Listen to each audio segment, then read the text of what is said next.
नमस्कार, मैं अनिल श्री अरविंद सोसाइटी की ओर से आप सभी का इस वीडियो में हार्दिक स्वागत करता हूं। हम शिक्षा में शून्य निवेश नवाचार कार्यक्रम ZIIAI द्वारा विकसित एक शून्य निवेश नवाचार के बारे में आपसे विशेष चर्चा करेंगे। इस वीडियो में मैं आपको अभिनव शिक्षण तकनीक के अंतर्गत उत्तर प्रदेश के शिक्षकों द्वारा विकसित एक शून्य निवेश नवाचार के बारे में आपको विस्तार से बताने जा रहा हूँ, जिसका नाम है प्रश्न बैंक। इस वीडियो में मैं आपको उत्तर प्रदेश के गणित विषय के कक्षा 2 के पाठ क्रमांक 2.13 पाठ का नाम कितना भारी के बारे में आपको बताने जा रहा हूं। साथ ही साथ मैं आपको यह भी बताऊंगा कि आखिर इस नवाचार को इस पाठ के साथ सम्मिलित करके हम किस प्रकार से कक्षा में क्रियान्वयन कर पाएंगे। इस पूरी प्रक्रिया की जो अवधि है वह 20 मिनट निर्धारित की गई है, जो कि 30 विद्यार्थी एवं एक शिक्षक के अनुपात के अनुसार निर्धारित है। यदि आपकी कक्षा में 30 से कम या ज़्यादा विद्यार्थी हैं तो आप इसकी समय सीमा को कम या ज़्यादा भी कर सकते हैं। अब बात करते हैं कि आखिर इस नवाचार की नवीनता एवं उपयोगिता क्या है। तो विद्यार्थी सहपाठियों के साथ मिलकर पाठ से संबंधित अलग अलग तरह के प्रश्नों का निर्माण करते हैं तथा पाठ के कॉन्सेप्ट के लिए इस अधिगम प्रक्रिया का उपयोग करते हैं। तो यह थी इस नवाचार की नवीनता। अब हम बात करेंगे इसकी पूरी प्रक्रिया की और क्रियान्वयन की कि आखिर किस प्रकार से कक्षा में इसको क्रियान्वयन हम कर पाएंगे। तो शिक्षक इसके लिए एक बात को सुनिश्चित करें कि विद्यार्थियों को पहले से ही यह पाठ जरूर पढ़ा दिया गया हो एवं इस पाठ के साथ साथ उनको कॉन्सेप्ट का भी निर्माण करा दिया गया हो। क्योंकि इस पाठ के लिए इस नवाचार का जो कॉन्सेप्ट है वह यह है कि भार की पहचान और जोड़ घटाव, यानी भार की पहचान भी कराएंगे और जोड़ और घटाव भी इस पाठ के जरिए हम सीखेंगे। तो इस पाठ के लिए विशेष रूप से इस कॉन्सेप्ट का निर्धारण किया गया है। अब इस कॉन्सेप्ट को लेकर ही विद्यार्थी इस पूरी प्रक्रिया को करेंगे। तो शिक्षक सभी विद्यार्थियों को निर्देश देंगे कि सभी विद्यार्थियों को कुछ प्रश्न बनाने हैं, अपनी तरफ से कुछ प्रश्न बना के तैयार करने हैं और उनको एक समूह में विभाजित कर दिया जाता है। यानी 30 विद्यार्थियों की जो कक्षा है उसको हमने लगभग 7 समूह में विभाजित कर दिया है। अब सभी समूहों में लगभग 4 विद्यार्थी है और 4 विद्यार्थियों में से एक प्रतिनिधि भी चुन लिया गया है और उस प्रतिनिधि का काम यह है कि सभी विद्यार्थियों से प्रश्नों को बना करके एक प्रश्न बैंक तैयार करना होता है। तो सभी समूहों में इसके प्रतिनिधि एक एक प्रश्न बैंक तैयार कर लेते हैं।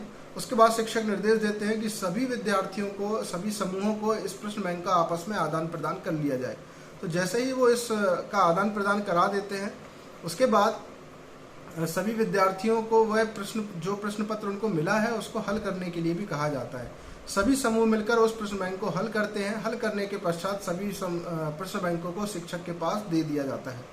शिक्षक उन सभी प्रश्नों के उत्तरों को देखते हैं, यदि कहीं पे गलत होता है तो उसको ठीक करते हैं और जो पुनरावृत्ति वाले शब्द होते हैं उनको हटा दिया जाता है। बाकी सभी एकल प्रश्नों को मिला करके एक बड़ा प्रश्न बैंक शिक्षक तैयार कर देते हैं।